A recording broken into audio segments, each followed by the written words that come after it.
환영합니다, 청취자님. 오늘도 아주 흥미로운 이야기들을 한가득 안고 돌아왔습니다. 오늘 우리 셋이서 함께 떠날 이번 심층 탐구의 목적지가 바로 그 스웨덴 남부의 해안 도시죠. 말메입니다. 아, 말묘에 정말 매력적인 곳이죠. 보통 덴마크 코펜하겐에 여행 갔다가 남는 시간에 그냥 다리 하나 건너서 잠깐 들르는 약간 부속 도시쯤으로 생각하시는 분들이 많거든요. 맞아요. 저도 처음엔 그렇게 생각했으니까요. 하지만 오늘 이야기를 듣고 나면 청취자님도 그 생각이 완전히 바뀌실 겁니다. 자, 이제 본격적으로 파헤쳐보죠. 네, 좋습니다. 오늘 우리의 임무는 뻔한 관광객용 스폿을 대충 훑는 게 아닙니다. 제2차 세계대전의 비밀 벙커부터 입장권 대신 구토봉투를 쥐어주는 기상천외한 박물관, 그리고 스웨덴 사람들의 영혼을 채워주는 달콤한 휴식인 피카에 담긴 삶의 철학까지 알아볼 거거든요. 기대하셔도 좋습니다. 우리가 모아온 수많은 자료들을 분석해보면 말면은 단순히 당일치기로 스쳐 지나가기엔 너무 아까운 도시입니다.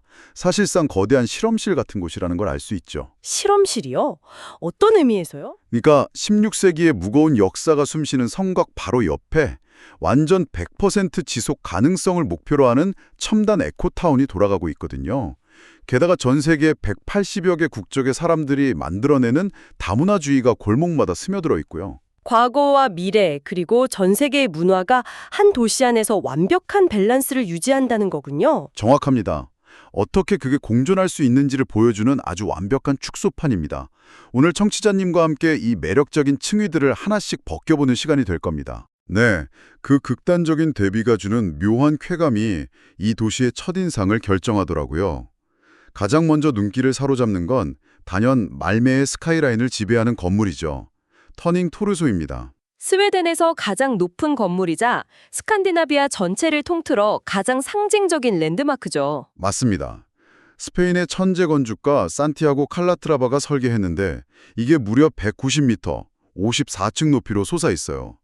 그런데 이 건물이 시선을 끄는 진짜 이유는 높이가 아니라 형태에 있잖아요. 네, 1층부터 꼭대기까지 정확히 90도가 비틀어져 있죠. 약간 꽈배기처럼 꼬여서 올라가거든요. 인간의 몸이 비틀어지는 역동적인 움직임에서 영감을 받았다고 하는데 실제로 보면 네오퓨처리즘, 즉 미래지향적 건축이 뭔지 단번에 이해가 됩니다. 하늘을 향해 나선형으로 뚫고 올라가는 거대한 조각품 같달까요? 그런데 여기서 매력적인 부분은 그 초현실적인 건축물이 단순히 미학적인 성취로만 끝나는 게 아니라는 겁니다. 오, 그럼요. 터닝 토르소가 위치한 서부 항구, 현지어로 베스트라 함넨 지역은 과거에 버려졌던 산업 중심지였어요. 조선업이 쇠퇴하면서 활기를 완전히 잃었던 곳이죠. 아, 쇠퇴한 공장지대였군요. 네. 그런데 말메시는 이곳을 100% 지속 가능한 에너지로 운영되는 스웨덴 최고의 친환경 에코타운으로 완벽하게 탈바꿈시켰습니다. 태양열, 풍력, 지열을 이용해서 도시 에너지를 자급자족하는 미래도시 모델을 제시한 겁니다. 터닝 토르소는 그 혁신적인 변화를 상징하는 일종의 등대인 셈이네요. 맞습니다. 그런데 정말 재미있는 건요. 시선을 반대편으로 조금만 돌리면 완전히 다른 시대가 튀어나온다는 거예요. 그 최첨단 미래도시의 스카이라인 바로 아래에 북유럽에서 가장 오래된 르네상스 양식의 성이 떡하니 자리 잡고 있거든요. 바로 말메성입니다. 16세기 덴마크 왕이 의해 지어진 성이죠. 네, 붉은 벽돌에 깊은 해자로 둘러싸여 있어서 굉장히 육중하고 고풍스러운 분위기를 풍깁니다. 한때는 감옥으로 쓰여서 으스스한 역사도 품고 있고요.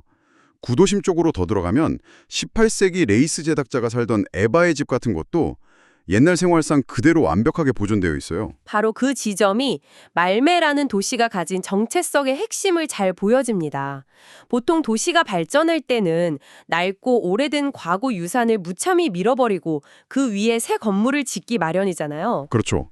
재개발한다고 싹 다 밀어버리죠. 하지만 말묘에는 이 극단적인 대비를 숨기거나 지우려 하지 않았습니다. 오히려 도시의 매력적인 질감으로 끌어안았죠. 미래를 향해 전속력으로 질주하면서도 자신들의 역사적 뿌리는 굳건히 지켜내는 방식입니다. 과거와 미래가 충돌하지 않고 어떻게 조화롭게 공존할 수 있는지 그 해답을 시각적으로 명확하게 보여주고 있는 거군요.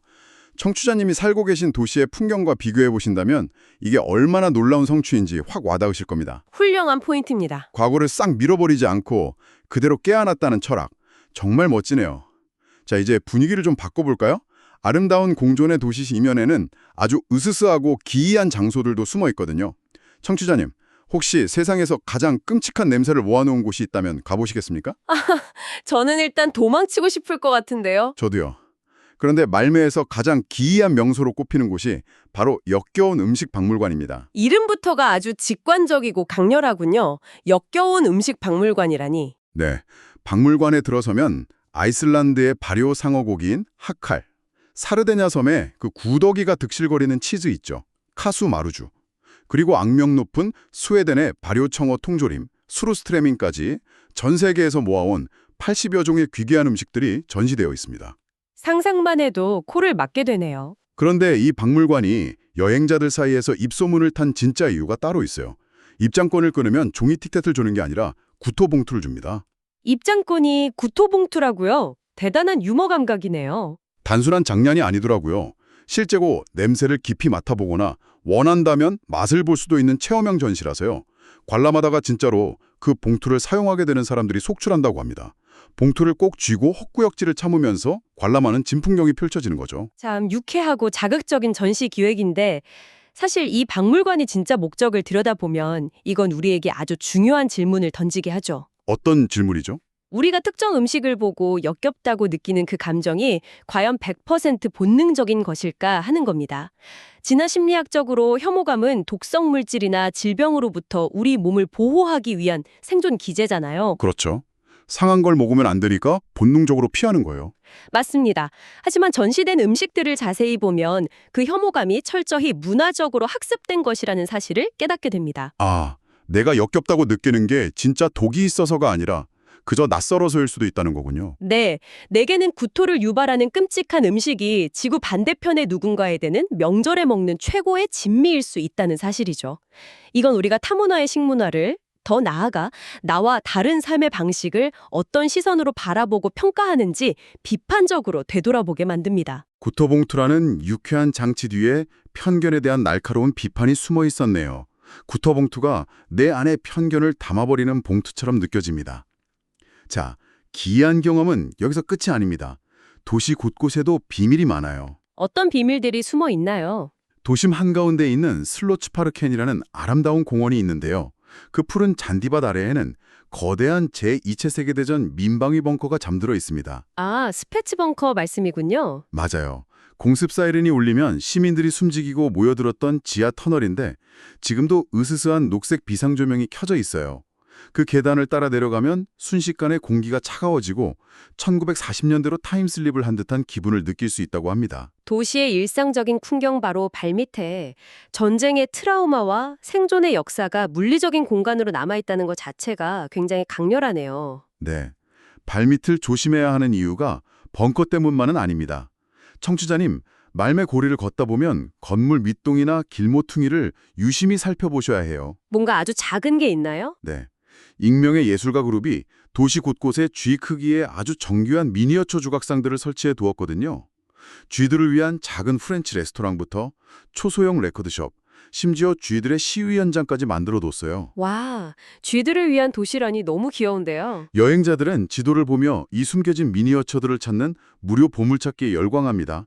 성인의 무릎 높이도 안 되는 곳에 펼쳐진 쥐들의 작은 세계를 발견하려고 다 큰 어른들이 길바닥에 쭈그리고 앉아 환호하는 모습, 상상만 해도 유쾌하지 않나요? 일상적인 풍경 공간을 거대한 캔버스이자 놀이터로 바꿔놓는 아주 영리한 스토리텔링입니다. 거시적인 건축물에서 미시적인 쥐들의 식당까지 도시를 바라보는 시각의 렌즈를 줌인 줌아웃하게 만드는군요. 정말 그러네요. 자, 그럼 이번에는 공간의 스케일을 줌아웃해서 좀 더 크게 확장해 보겠습니다. 말매를 이야기할 때 대중문화와 지정학적 측면에서 절대 빼놓을 수 없는 거대한 구조물이 하나 있죠. 코펜하겐과 말메를 연결하는 8km 길이의 거대한 다리, 외래순다리 말씀이시군요. 맞습니다. 북유럽 범죄 드라마, 이른바 노르딕 노아르에 푹 빠져본 청취자님이라면 모를 수가 없는 이름이죠. 전 세계적인 히트를 기록한 드라마 더 브릿지의 주요 배경이잖아요. 밤 안개가 자욱한 그 다리에 국경선 정중앙에서 사건이 시작되는 오프닝이 정말 압도적이었죠. 네, 노르딕 노아르 팬이시라면 기차로 40분 거리에 있는 우스타드에 가서 벌란데르 시리즈 촬영지였던 곳, 특히 스테이션 B&B 같은 곳에서 하룻밤 묵어보는 것도 완벽한 코스가 될 겁니다. 그런데 현실의 외래순 다리는 드라마처럼 어둡고 위험하지 않습니다. 오히려 아주 환상적이고 빠르죠. 사실 교통의 혁명이라고 할 수 있죠. 코펜하겐 공항에서 기차를 타면 말메 중앙역까지 불과 20분이면 도착합니다. 여권만 살짝 꺼내 보여주면 바다 위를 가로지르고 해저 터널을 통과해서 순식간에 두 나라를 넘나들 수 있어요.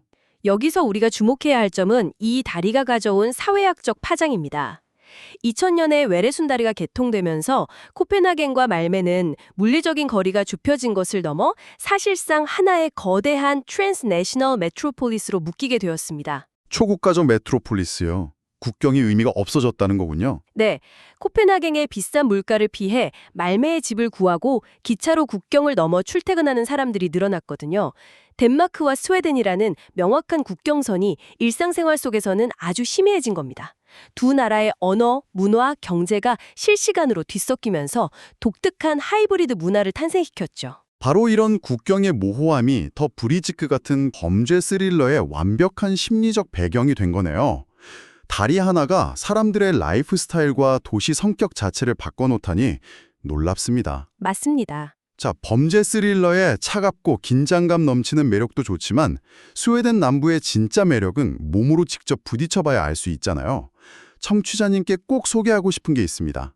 현지인들이 애칭으로 리반이라고 부르는 곳, 리벨스보리 칼바드 후스에서의 사우나 체험입니다. 아, 거긴 19세기 후반에 지어진 아주 유서 깊은 목조 노천탕이죠. 얕은 바다 위로 길게 뻗은 잔교 끝에 위풍당당하게 서 있는데 스웨덴 목욕 문화의 정수로 경험할 수 있는 곳입니다. 네, 아주 날 것 그대로의 정수입니다. 남녀가 철저히 분리된 공간이긴 한데 수영복은 일절 입지 않고 완전한 나체로 뜨거운 사우나를 즐겨요. 그러다 몸이 붉게 달아오르면 문을 발컥 열고 나가서 얼음장처럼 차가운 발트해 바닷물에 망설임 없이 풍덩 뛰어드는 극단적인 온열요법이죠. 듣기만 해도 춥네요. 수많은 여행자들의 기록을 보면 처음엔 다들 기겁을 한대요. 차가운 바닷물도 그렇고 알몸으로 밖을 나선다는 사실이에요. 그런데 한두 번 반복하다 보면 그 엄청난 아드레날린과 쾌감에 완벽하게 중독된다고 하더라고요. 사실 이건 단순한 목욕탕 이상의 의미를 지닌 공간입니다. 혼자 여행을 떠난 여성의 시선에서 쓰인 에세이를 분석해보면 이 공간이 주는 심리적 치유의 효과를 엿볼 수 있거든요. 심리적 치유요? 그냥 시원한 게 아니고요? 네, 수영복조차 걸치지 않은 채 다양한 연령대와 체형의 현지인들과 뒤섞여 앉아 있으면 사회가 만들어 놓은 미의 기준이나 타인의 잣대가 완전히 무의미해진다는 겁니다. 아, 타인의 시선을 신경 쓰지 않게 되는 거군요. 맞습니다. 자신의 몸을 온전히 있는 그대로 받아들이게 되는 거죠. 육체적인 피로 회복을 넘어선 깊은 해방감과 웰빙이 결합된 완벽한 치유의 의식입니다. 청취자님께 꼭 추천하고 싶은 최고의 팁이 하나 더 있는데요. 뭔지 너무 궁금한데요? 방문하기 가장 좋은 타이밍은 한겨울 일몰 시간입니다. 얼어붙을 듯한 바다 수면 위로 사우나의 뜨거운 수증기가 피어오르고 저 멀리 핑크빛으로 물든 하늘 아래 외래순 다리의 실루엣이 걸리는 마법 같은 풍경이 펼쳐지거든요. 이건 절대 놓치시면 안 됩니다. 차가운 공기 속에서 온몸에 퍼지는 따뜻한 열기, 그리고 핑크빛 노을. 정말 시적인 경험이네요. 자, 사우나로 몸과 마음을 정화했으니 이제 속을 따뜻하게 채워줄 차례입니다. 스웨덴 사람들의 일상을 이야기할 때 절대 빠질 수 없는 단어 하나가 있죠. 당연히 피카를 말씀하시는 거겠죠? 정답입니다. 단순한 티타임이 아니라 하루에도 몇 번씩 하던 일을 멈추고 달콤한 빵과 커피를 나누며 쉬어가는 스웨덴 특유의 문화입니다. 말모에는 이 피카를 완벽하게 즐길 수 있는 매력적인 카페들이 넘쳐나거든요. 어떤 곳들이 있죠? 16세기 붉은 벽돌 건물에 자리 잡은 말모에서 가장 오래된 카페, 릴라 카페 로스테리에트에서 깊고 진한 커피향에 취해보는 것도 좋고요. 젊은 층에게 인기 폭발인 레베 베이커리에서 갓 구워낸 따끈따끈한 카다몬번을 한입 베어무는 순간을 상상해보세요. 버터와 스파이스의 향긋함이 입안에 퍼지는 그 행복한 말이에요. 향긋한 빵 냄새를 묘사하시니 저도 모르게 입에 침이 고이네요. 그런데 이 달콤하고 평화로운 피카를 더 큰 맥락과 연결해보면 아주 흥미로운 역사적 배경이 숨어 있습니다. 사실 꽤 반항적인 기원을 가지고 있거든요. 반항적이요? 달콤한 빵과 커피가 어떻게 반항의 상징이 된 거죠? 19세기 스웨덴 정부는 놀랍게도 커피가 사람들을 선동하고 건강을 해친다는 이유로 커피 음용을 엄격하게 법으로 금지한 적이 있었습니다. 네, 커피를 금지했다고요? 현대인들에게 커피 없는 삶이라니 상상만 해도 눈앞이 캄캄해지는데요. 당시 스웨덴 사람들도 마찬가지로 견딜 수 없었죠. 그래서 사람들은 정부 단속을 피해 숲속이나 깊은 지하실에 몰래 숨어서 커피를 끓여 마셨습니다. 그리고 단속원들 눈을 속이기 위해 커피를 뜻하는 스웨덴어 단어 카피의 철자를 거꾸로 뒤집어서 피카라는 은어를 만들어냈죠. 와, 카피를 뒤집어서 피카. 완전 암호였네요. 우리 이따가 조용히 피카할까 하면서 몰래 모였던 겁니다. 억압 속에서도 연대와 휴식을 지켜내기 위한 눈물겨운 저항의 산물이었던 거죠. 암호까지 만들어가며 쟁취해낸 소중한 커피 타임이었군요. 정말 극적이네요. 오늘날의 피카는 직장 내 생산성을 높이고 사람들을 이어주는 필수적인 사라적 의무이자 권리로 자리 잡았습니다. 상사와 부하 직원이라는 계급장을 떼고 평등하게 모여 앉아 커피를 마시며 유대감을 형성하죠. 일본 영화 카모메 식당을 떠올려 보시면 이해가 쉬울 겁니다. 아, 핀란드 헬싱키가 배경이었던 그 영화요? 네, 북유럽 정서가 아주 잘 담겨 있죠. 낯선 이국 땅의 식당에서 서먹하고 경계하던 사람들 마음을 무장해제시킨 마법의 아이템이 바로 오븐에서 갓 구워낸 시나몬 롤이었습니다. 스웨덴 사람들은 10월 4일을 아예 시나몬 롤의 날로 지정해놓고 엄청난 양의 빵을 소비하거든요. 맛있는 빵과 커피를 매개로 사람 사이에 보이지 않는 장벽을 허무는 힘, 그게 바로 피카의 진짜 매력입니다. 피카로 달달하게 입맛을 돋웠으니 이번엔 말모의 미식 스펙트럼을 넓혀보겠습니다. 청취자님, 말모가 스웨덴 내에서 팔라펠의 수도로 불린다는 사실 알고 계셨나요? 팔라펠이면 중동 음식이잖아요. 스웨덴 광장으로 가보면 그 이유를 알 수 있습니다. 갓 튀겨낸 바삭한 중동식 팔라펠볼을 피타빵에 가득 채워주는 노점부터 인도, 베트남, 발칸반도 요리까지 전 세계 길거리 음식이 쫙 펼쳐져 있거든요. 앞서 이야기했던 말모의 다문화적 관용과 개방성이 광장의 식탁 위에 그대로 차려져 있는 셈이군요. 정확합니다. 아주 저렴하고 푸짐해서 학생들과 다국적 주민들이 자연스럽게 어우러지는 활기찬 공간이에요. 길거리 음식도 훌륭하지만 말모의 셰프들이 보여주는 하이엔드 미식의 세계 역시 굉장히 혁신적입니다. 옛 소금 창고를 개조해서 만든 살티임포르텐 칸틴이라는 힙한 식당이 있는데요. 소금 창고를 개조했다고요? 분위기 엄청 독특하겠네요. 네, 그런데 이 식당은 메뉴가 매일 고기 요리 하나, 채식 요리 하나, 딱 2개뿐입니다. 불필요한 선택의 고민을 없애고 식재료 본질에만 집중하겠다는 철학이죠. 게다가 낯선 사람들과 긴 콘크리트 테이블에 합석해서 어깨를 부딪히며 밥을 먹어야 하는 독특한 시스템입니다. 모르는 사람들과 나란히 앉아서 밥을 먹는다고요? 스웨덴 사람들이 엄청 개인주의적일 줄 알았는데 의외네요. 공간과 메뉴의 효율성을 극대화해서 최고의 퀄리티를 합리적인 가격에 제공하려는 거죠.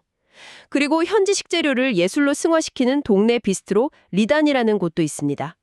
셰프가 스웨덴 숲속에서 직접 채취한 자작나무 수액, 신선한 무지개송어 알 같은 걸로 코스를 만들어요. 요리를 내오면서 지금 스웨덴의 숲이 당신을 껴안고 있습니다라고 설명해주죠. 와, 숲이 나를 껴안아주는 맛이라니 표현면으로도 영혼이 정화되는 기분입니다. 맛있는 음식으로 배를 채웠으니 이제 밖으로 나가볼까요? 여기서 정말 흥미로운 점은 말모 도심을 살짝만 벗어나면 입이 똑 벌어지는 대자연이 펼쳐진다는 겁니다. 당일치기 여행, 데이트립을 떠나기 완벽한 스코네 지역 말씀이시군요. 네, 현지 룬드 대학생들 자료를 보니까 학업이나 취업 스트레스를 피해서 스코네 지역으로 여행을 떠나는 게 일상적인 리추얼이더라고요. 그 중에서도 제 눈을 사로잡은 건 스웨덴의 스톤헨지라 불리는 알레의 돌입니다. 발트해의 깎아지린 절벽 위에 서 있는 유적이죠. 초기 철기 시대에 59개의 거대한 돌기둥을 마치 배 모양처럼 세워둔 곳입니다. 맞아요. 끝없이 펼쳐진 푸른 바다를 배경으로 서 있는 그 웅장한 풍경은 정말 눈물이 날 정도로 극적이고 낭만적이라고 합니다. 시원한 바닷바람을 맞으면서 돌기둥 사이를 걸으면 복잡했던 머릿속이 싹 비워질 것 같아요. 고대의 미스테리와 대자연이 만나는 곳이니까요. 이 지역은 북유럽식 규식법을 가장 잘 보여줍니다. 페리를 타고 들어가는 아름다운 벤섬에서는 두 사람이 함께 페달을 밟는 텐덤 자전거를 타고 유채꽃밭을 달릴 수 있고요.